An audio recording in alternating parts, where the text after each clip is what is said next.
Eccoci con il mister Michele Rosson, allenatore dei Pulcini del Portogruaro Calcio. Cosa ci può dire per far conoscere come sta andando la squadra e quali sono le vostre intenzioni su questa stagione?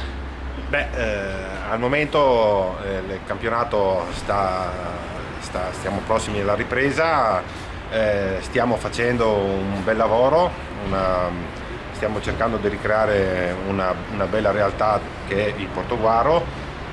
Io ho in mano un gruppetto di ragazzini molto valido, molto competitivo, vedo che sto lavorando bene insieme ai miei collaboratori, con la presenza dei genitori, che quelli sono una colonna importante del settore giovanile, soprattutto sui Pulcini. E niente, insomma, siamo qua, adesso vediamo, riprenderemo a breve, il campionato riprenderà. Vogliamo dire anche di che fascia d'età stiamo parlando? Sì, stiamo parlando di ragazzini che sono, io ho un paio di 2005 e altri 2006-2007, questa è la fascia d'età grandi linee che va a operare in questo momento, stiamo operando in questo momento. E voi le trasferte le fate comunque in provincia e provinciale? Sì, tutto nella zona di paesini qua limitrofi, insomma, niente di che. La formazione di quanti giocatori è composta?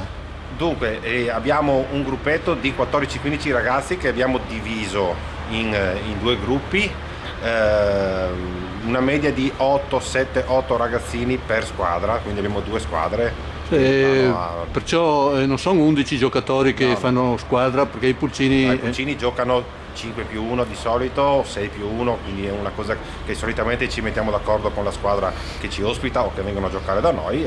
Penso avevate comunque fatto delle pianificazioni per il campionato. L'obiettivo vostro è far crescere i ragazzi, farli divertire, sì, e fare un po' di sport, insomma. Esatto, l'importante è che i ragazzi vengano, che imparino la bellezza del calcio, le regole che ci sono in questo sport e che insomma si divertono in primis. Perciò stiamo andando secondo i piani della società? Assolutamente sì, molto sì. Grazie. Prego.